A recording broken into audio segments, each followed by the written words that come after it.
Hello students, welcome on my YouTube channel sincere mathematics.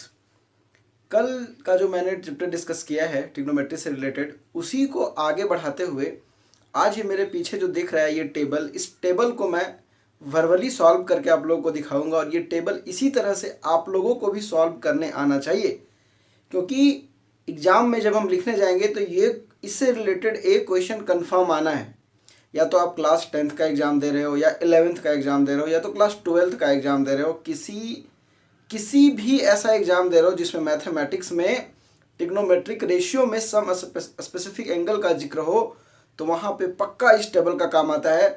इसलिए इसको आप ध्यान से समझना, आपको फिर इसके बारे में कोई सोचने का, कोई समझने का कोई टेंशन नहीं होगा। इसलिए इस वीडियो को ध्यान से देखो।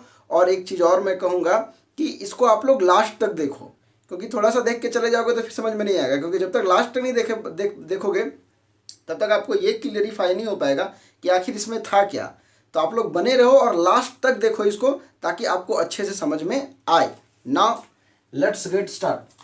सबसे पहला है साइन थीटा, और यहाँ पे मैंने ये टेबल बना रखा है। यहाँ पे एंगल है और ये थीटा, यहाँ पे सारा थीटा लिखा हुआ है, और ये ट्रिग्नोमेट्रिक रेशियोज है। ठीक है, तो यहाँ से सबसे पहले हम साइन 0 डिग्री, ये साइन 0 डिग्री को फाइंड करने की कोशिश करते हैं। अब साइन 0 डिग्री के केस में आप लोग एक चीज याद रखना कि साइन 0 डिग्री 0 होता है और कॉस 0 डिग्री जो है वो 1 होता है। बस इतना ही दो बात याद रखना है। तो अगर हमको ये बात याद है कि साइन 0 0 होता है, दैट मीन्स ये तो 0 हो गया। और कॉस 0 क्या है? कॉस 0 क्या होता है? 1 होता है। तो यहाँ पे हम क्या लिख दिए? 1 लिख दिए। अब अगर ये दोनों याद है, 0 डिग्री के लिए याद रखना, 0 डिग्री के लिए साइन 0 आपके दिमाग में रहना चाहिए और कॉस 0 रहना चाहिए। हालांकि कल का वीडियो में मैं बहुत अच्छे से इसको भी बताया हुआ हूं। तो अगर आपके पास साइन 0 और कॉस 0 है तो आपको पता है ना, sine 0 degree by cos 0 degree is equal to क्या होता है? Tan 0 degree. अब एक बात बताओ, साइन 0 0 और कॉस 0 1, और 0 by anything is equal to 0, that means tan 0 degree is equal to 0। इसी तरह से अगर कॉसेक का बात करें तो कॉसेक 0 डिग्री को क्या लिख सकते हैं? 1 बाई साइन 0 डिग्री रेसिप्रोकल में। तो 1 बाई, और साइन क्या है? 0 है, that means anything by 0 not defined. ठीक है, अगर हम बात करें सेक थीटा का, तो सेक थीटा को क्या लिख सकते हैं? 1 बाई कॉस 0 डिग्री, और 1 बाई, और कॉस 0 क्या है? 1 है, दैट मीन्स 1 बाई 1 कैंसिल होगा तो क्या 1 हो जाएगा, दैट मीन्स इसका वैल्यू क्या आ जाएगा? 1 आ जाएगा। अब लास्ट में रह गया आपका क्या? Cot 0 degree. तो कॉट 0 डिग्री को हम लोग लिख सकते हैं 1 बाई टेन 0 डिग्री, है ना। या तो फिर इसको ऐसे भी लिख सकते हैं, इसको मैं हटाता हूं, इसको ऐसे भी लिख सकते हैं कि cos 0 degree by sine 0 degree. तो इस कंडीशन में कॉस 0 आपका क्या है? कॉस 0 डिग्री आपका 1 है और साइन 0 डिग्री 1 है, मतलब 0 बाई एनीथिंग नॉट डिफाइंड। ठीक है, तो आपको ये 0 डिग्री का वैल्यू मैंने लिखना सिखा दिया। इसके लिए बस दो ही बात याद रखना है, कॉस 0 क्या होता है, साइन 0 क्या होता है, और relation between trigonometric ratio, basic relation between trigonometric ratio, सारा कहानी खत्म हो जाएगा। ठीक है, कोई दिक्कत है? बिल्कुल भी नहीं। अब आ जाओ 30 डिग्री के केस में।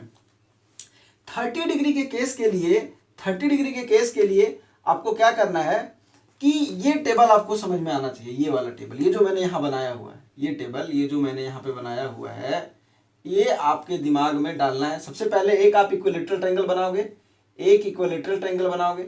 इक्विलेटरल ट्रायंगल बनाने के बाद इक्विलेटरल ट्रायंगल के तीनों साइड को 2 यूनिट मानोगे, 2 यूनिट, तीनों साइड को 2 यूनिट मानोगे, और बीच से बाइसेक्टर ड्रॉ करोगे। तो बाइसेक्टर ड्रॉ करोगे तो ये 2 को 1 1 में बांट देंगे, है ना। और यहाँ पे देखो ये 90 डिग्री बना रहा होता है। तो यहाँ पे देखोगे कि इक्विलेटरल ट्रायंगल का ईच एंगल 60 डिग्री, यहाँ भी 60 डिग्री, यहाँ भी 60, पर बाइसेक्टर ड्रॉ करेंगे तो ये 60 डिग्री 30 डिग्री में डिवाइडेड हो जाएगा। ठीक है, अब यहां से अगर ये पूरा 2 पता है और ये अगर ये पूरा 2 है तो ये 1 1 में हो जाएगा। तो ये पाइथागोरस थ्योरम लगा के और ये वाला जो परपेंडिकुलर लाइन है वो √3 निकाल लेंगे। ठीक है, अब इतना करने के बाद आपको ये बात पता होगा कि अगर कोई भी राइट ट्रायंगल है और ये 90 डिग्री और ये थीटा है, तो थीटा के अपोजिट वाला परपेंडिकुलर हो जाता है और 90 डिग्री के अपोजिट वाला हाइपोटेनस हो जाता है, जो बेच बच गया वो बेस हो जाता है। ठीक है, तो इसी चीज को यहाँ अप्लाई करते हुए अब देखो हम वैल्यू फाइंड करने का कोशिश करते हैं। सबसे पहला है साइन 30 डिग्री। तो साइन 30 डिग्री, साइन 30 डिग्री में क्या आ जाता है? P बाई एच आ जाता है ना, P बाई एच। अब यहाँ से देखो परपेंडिकुलर बाई हाइपोटेनस, तो परपेंडिकुलर आपका साइन 30 के लिए परपेंडिकुलर क्या हो गया? ये हो गया 1 हो गया ना। और इसके लिए हाइपोटेनस क्या हो गया, हाइपोटेनस 2 हो गया, मतलब इसका वैल्यू क्या हो जाएगा 1/2। ठीक है। इसी तरह से अगर cos 30 का हम लोग बात करें, cos 30 तो ये क्या हो जाता है b/h हो जाता है, और इसके लिए बेस क्या हो जाएगा, इसके लिए बेस हो जाएगा आपका बेस √3, क्योंकि ये परपेंडिकुलर 30 डिग्री के जस्ट अपोजिट वाला परपेंडिकुलर, तो ये बेस हो गया, तो √3। और हाइपोटेनस का अगर हम बात करें तो हाइपोटेनस क्या हो जाएगा 2, दैट मीन्स ये वैल्यू आ जाएगा आपका √3/2। इसी तरह से अगर हम बात करें tan का, tan 30 डिग्री का, तो tan 30 डिग्री क्या होता है p/b, p/b। अब परपेंडिकुलर देखो, परपेंडिकुलर आपका क्या है 1 है, और बेस आपका क्या है 1 है, और बेस आपका क्या है, परपेंडिकुलर तो 1 हो गया और बेस आपका हो गया √3, तो ये हो गया आपका 1/√3। अब इसके बाद आपको कुछ नहीं सोचना है, अगर ये पता चल गया, ये पता चल गया, ये पता चल गया, तो साइन का रेसिप्रोकल क्या होता है, कॉसेक होता है, तो इस वैल्यू को पलट दो, माने ये 2/1 हो जाएगा, और 1 का तो नीचे कोई वैल्यू नहीं है, इसलिए ये 2 ही रहेगा। ठीक है। अब फिर कॉस का रेसिप्रोकल सेक होता है, तो इसको पलट दो तो ये क्या हो जाएगा 2/√3 हो जाएगा, और tan जो है रेसिप्रोकल कॉट का हो जाता है, तो 1/√3 है, तो यहाँ सिर्फ क्या हो जाएगा √3। मतलब आपको 3 वैल्यू ही फाइंड करना है, साइन, कॉस और tan, उसके बाद आप अपने आप सारा वैल्यू निकाल लोगे। उसी तरह से अब हम लोग चलते हैं 60 डिग्री पे चलते हैं, क्योंक/, यही इसी से 60 डिग्री भी फाइंड होगा, इसी से 60 डिग्री भी फाइंड होगा। तो अब यहाँ पे देखो साइन 60 डिग्री, साइन 60 डिग्री, तो साइन 60 डिग्री ये भी क्या होता है p/h होता है, तो साइन 60 डिग्री में p/h। अब ये थीटा है आपका, थीटा ये एंगल आपका थीटा, एंगल b थीटा है, तो इसके अपोजिट में ये परपेंडिकुलर हो गया, मतलब ये क्या हो गया √3, और हाइपोटेनस तो इसके लिए भी 2, मतलब ये क्या √3/2 हो जाएगा, √3/2 हो जाएगा। ठीक है। अब cos 30 degree, cos 60 degree not 30 degree, b/h, तो यहाँ पे देखो बेस इसके लिए क्या हो जाएगा, ये परपेंडिकुलर हो गया, तो बेस क्या हो जाएगा 1, और हाइपोटेनस तो 2 हो जाएगा, तो इसके लिए ये क्या हो जाएगा 1/2 हो जाएगा। और tan 30 का अगर हम बात करें, tan नॉट 30 60 डिग्री, tan 30 का बात p/b हो जाएगा, तो p/b माने ये परपेंडिकुलर, तो परपेंडिकुलर यहाँ पे देखो, परपेंडिकुलर यहाँ पे कितना हो जाएगा √3 हो जाएगा, और बेस कितना हो जाएगा 1 हो जाएगा, तो 1 नीचे का कोई वैल्यू नहीं रहता है, ये आपका क्या आ गया √3 आ गया। अब इसके बाद कुछ नहीं सोचना है, फिर वही काम करेंगे, साइन का रेसिप्रोकल कॉसेक उलट दो, तो साइन, अच्छा सॉरी, हम ये वैल्यू यहाँ पे लिख दिए, सब वैल्यू यहाँ पे हो जाएगा 3/2, ये 1/2, और ये √3, क्योंकि ये 60 डिग्री का हम बात करें तो इसमें कुछ नहीं होगा। ठीक है। इसको अभी बाद में फाइंड करेंगे। अब इसमें क्या करो कि सब वैल्यू को पलट दो, तो साइन अगर √3/2 है तो कॉसेक क्या हो जाएगा 2/√3, क्योंकि रेसिप्रोकल रिलेशन होता है इसमें। अगर कॉस 1/2 है तो सेक क्या हो जाएगा 2 हो जाएगा।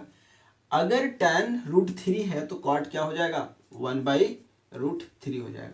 आई होप कि ये अच्छे से आपको समझ में आया होगा। ठीक है। अब यहाँ 0 हो गया, 30 हो गया, 60 हो गया। अब 45 में देखते हैं। 45 बड़ा आसान है। 45 डिग्री में हम राइट आइसोसेलेस ट्रायंगल का बात करते हैं। राइट आइसोसेलेस ट्रायंगल मतलब ऐसा ट्रायंगल, ऐसा आइसोसेलेस ट्रायंगल जिसमें एक राइट एंगल हो, और राइट एंगल के अपोजिट वाला ये क्या हो जाता है, राइट एंगल के अपोजिट वाला ये हाइपोटेनस हो जाता है।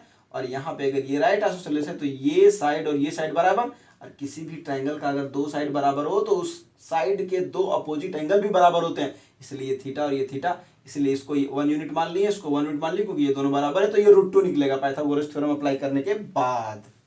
अब यहां से देखो, यहां से फिर हम 45 वाला बात लिखते हैं।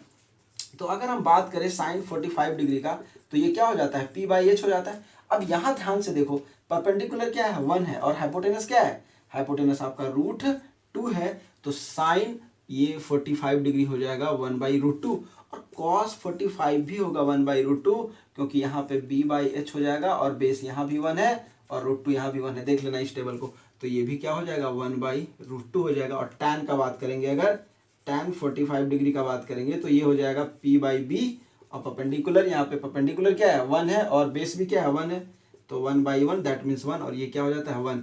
अब क्या बोले हम, अगर 3 पता चल गया तो ये 3 अपने आप, साइन का रेसिप्रोकल कॉसेक पलट दो √2, और ये भी क्या हो जाएगा, ये भी 1/√2 है तो ये भी √2 हो जाएगा, और ये 1 है तो ये 1 ही रहेगा, इसमें तो कोई फर्क ही नहीं पड़ेगा।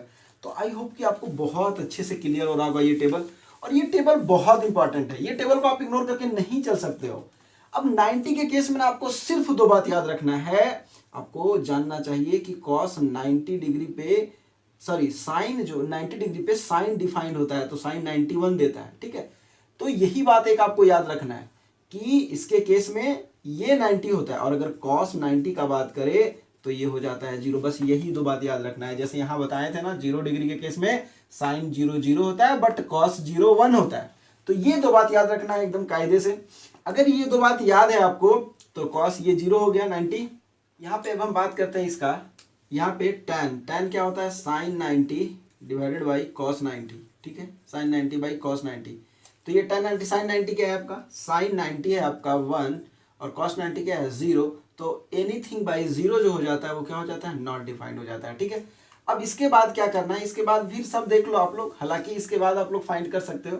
अगर हम कॉसेक का बात करेंगे, इस केस में सबको चेक करना होता है। कॉसेक 90 डिग्री, तो कॉसेक 90 डिग्री को क्या लिख सकते हैं, 1 बाई साइन 90, और 1 बाई 1 मतलब क्या, ये 1 दे देगा, मतलब ये क्या हो जाएगा 1 हो जाएगा। अगर सेक का, तो यहाँ पे देखिए अगर हम बात करें सेक का, तो सेक 90 डिग्री को क्या लिख सकते हैं, 1 बाई कॉस 90 डिग्री। तो 1 बाई कॉस 90 डिग्री, 1 तो ठीक है, और कॉस 90 डिग्री क्या है, कॉस 90 डिग्री क्या है 0 है, तो ये 0। तो एनीथिंग बाई 0 क्या हो जाता है, नॉट डिफाइंड, तो ये हो जाएगा आपका नॉट डिफाइंड। अगर बात करें हम कॉट का, तो कॉट क्या होता है, कॉस 90 बाई साइन 90, और कॉस 90 बाई साइन 90 मतलब 0 बाई 1, और 0 बाई 1 कहने का मतलब 0, तो ये 0 हो जाएगा, ठीक है। अब जिस तरह से इसको हम डिफाइन किए हैं, अब इसी जैसा एक कंसेप्ट यहाँ समझने की कोशिश करना। अब इसका काम खत्म हो गया तो इसको हम हटा देते हैं। ये देखो यहाँ पे, ठीक है, ये हो गया आपका 0 और 2 पाई, ये हो गया आपका पाई बाई 2, ये पाई, और ये 3 पाई बाई 2, और ये 2 पाई, ठीक है। ये ऑरिजिन है। यहाँ का कोऑर्डिनेट होता है 1,0, यहाँ का कोऑर्डिनेट होता है 0,1, और यहाँ का होता है -1,0, और यहाँ का होता है 0,-1, याद रखना, ठीक है, इस जगह कोऑर्डिनेट। एक चीज ध्यान रखना कि ये 1 जो वैल्यू होता है ये किसका वैल्यू होता है, कॉस थीटा का, और ये 0 जो होता है वो किसका वैल्यू होता है, साइन थीटा का होता है, ठीक है। ध्यान से इसको समझने की कोशिश करना। अब यहाँ से क्या करते हैं कि इसी टेबल से हम इसको बनाने का कोशिश करते हैं। तो ध्यान से देखो कि साइन 180 डिग्री, तो साइन 180 डिग्री कहने का मतलब आपको पता है कि पहला वैल्यू जो है, और यहाँ ये भी बात पता होगा कि एक्स और वाई का ये वैल्यू है। तो पहला वैल्यू जो एक्स का है आपका वो कॉस थीटा का, और दूसरा वैल्यू साइन जो 0 डिग्री का है। तो यहाँ भी ये वैल्यू भी कॉस का होगा, और ये भी वैल्यू किसका होगा, ये भी कॉस थीटा का हो जाएगा, और ये किसका हो जाएगा, साइन थीटा का हो जाएगा। तो उस कंडीशन में अगर हम देखेंगे तो जो पाई का ये 0 हो जाएगा, और कॉस, क्योंकि ये वैल्यू एक्स एक्सिस का, ये वाई का है, तो पहला वैल्यू कॉस का होता है, दूसरा साइन का होता है। तो इस कंडीशन में हम देखेंगे तो ये 0 हो जाएगा, पर कॉस का वैल्यू यहाँ पे क्या हो जाएगा, -1 हो जाएगा। अब 2 ही हमको जानना है, 2 के बाद हम सब काम आसानी से कर लेंगे। अब यहाँ से tan चाहिए हमको, तो tan के लिए क्या, साइन पाई बाई क्या, कॉस पाई। अब एक बात बताओ, साइन पाई क्या होता है, देखो साइन पाई मतलब 180, 0 बाई -1, और आपको पता है कि 0 बाई कुछ भी हो, 0 बाई कुछ भी हो तो वो क्या हो जाता है, 0 हो जाता है। तो ये वैल्यू आपका क्या हो जाएगा, 0 हो जाएगा, ठीक है। अब इसी कंडीशन में अगर हम आगे बात करें तो यहाँ पे, अब आगे आ जाओ, यहाँ पे कॉसेक आ जाओ। तो कॉसेक को क्या लिख सकते हैं, 1 बाई साइन पाई। तो 1 बाई साइन पाई कहने का मतलब 1 तो ठीक है, और यहाँ पे क्या आ गया, साइन पाई। देखिए कॉसेक साइन पाई, तो यहाँ पे साइन क्या आ जाता है, 0 आ जाता है। तो अगर नीचे में 0 आ जाता है तो ये क्या हो जाएगा, नॉट डिफाइंड हो जाएगा। इसी तरह से हम बात करें सेक का, तो सेक हो जाएगा 1 बाई कॉस पाई, और ये फिर से क्या आ जाएगा, ये 1 बाई -1, और ये कैंसिल हो जाएगा, तो ये क्या आ जाएगा, -1, मतलब ये क्या आ जाएगा, -1 आ जाएगा। और यहाँ लास्ट में हम बात करें अगर कॉट का, कॉट पाई का, तो कॉट पाई को क्या लिख सकते हैं, cos pi by sine pi. तो इस कंडीशन में हम कह सकते हैं कॉस पाई साइन पाई। तो कॉस पाई आपका क्या है, कॉस पाई देखो, कॉस पाई -1 है, और साइन पाई क्या है, 0 है। तो एनीथिंग बाई 0 अगर हो जाए तो ये वैल्यू नॉट डिफाइंड हो जाता है। अब इसी तरह से 270 में आओ, तो 270 को जब यहाँ से देखोगे तो 270 देखो यहाँ है, ये जो 0 है ये कॉस 270 डिग्री का वैल्यू, और ये जो साइन है ये साइन 3 पाई बाई 2, और ये कॉस 3 पाई बाई 2 का वैल्यू है, ठीक है। तो यहाँ से पहले चुपचाप से वैल्यू लिख देंगे। तो अगर हम साइन का वैल्यू लिखे तो साइन क्या हो जाएगा, यहाँ पे -1 हो जाएगा, ठीक है, साइन यहाँ पे -1 हो जाएगा। और अगर कॉस का बात करें तो ये 0 हो जाएगा। इसी तरह से सबका निकाल लेंगे। अगर यहाँ पे हम बात करें किसका, tan का, तो यहाँ पे 3 पाई बाई 2, और यहाँ पे भी 3 पाई बाई 2 हो जाएगा। और यहाँ आप एक बात बताओ, ये आपका वैल्यू साइन का क्या है, यहाँ है आपका -1 और ये क्या है 0। तो एनीथिंग बाई अगर 0 हो जाए, एनीथिंग बाई अगर 0 हो जाए तो इस कंडीशन में ये क्या हो जाता है, नॉट डिफाइंड हो जाता है। अब इसी तरह से आगे आ जाओ, कॉसेक का बात करेंगे तो कॉसेक में ये हो जाएगा 3π/2 और 3π/2 कहने का मतलब है कि 1 तो ठीक है, लेकिन साइन π/2 ये क्या हो जाता है, ये -1 हो जाता है, इसलिए इसका वैल्यू क्या हो जाएगा, ये -1 हो जाएगा।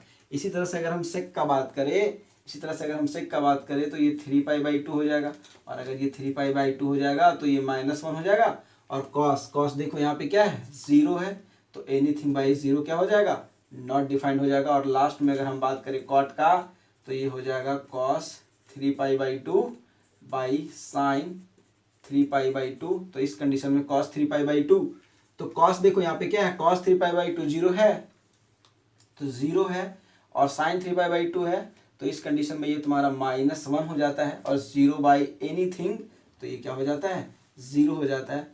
इसी तरह से हम अब यहाँ पे आ जाते हैं लास्ट में 2π। तो आप 2π को देखोगे तो 2π राउंड करते करते फिर उसी तरह से हो जाता है, और 2π का बात करें तो 2π 0 के जैसा बिहेव करने लगता है। तो इस कंडीशन में अगर देखा जाए तो साइन का वैल्यू फिर से यहाँ 0 हो जाएगा, मतलब साइन 360 डिग्री 0 हो जाता है। अब अगर यहाँ पे हम 2π का साइन 2π और cos 2π का बात करें तो यहाँ से क्या हो जाएगा, ये आपका हो जाएगा साइन ये 0 क्या हो जाएगा, 1 हो जाएगा। और अगर हम बात करें 0/1 का तो 0/1 जो है आपका वो क्या हो जाता है, 0/एनीथिंग अगर आ जाए तो इस कंडीशन ये आपका क्या हो जाएगा, 0 हो जाएगा।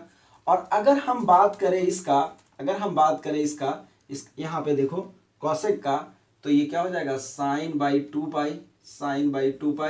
और sin/2π का बात करें तो 1 तो ऊपर में ठीक है, लेकिन sin 2π देखो sin 2π क्या है, 0 है, ठीक है। तो एनीथिंग 0/एनीथिंग जो हो जाता है आपका वो 0 हो जाता है, लेकिन 1 अगर 0 आ जाए तो ये क्या हो जाता है, नॉट डिफाइंड हो जाता है। करते हैं इसका सेक का, तो सेक क्या हो जाता है, सेक हो जाएगा आपका 1/cos 2π।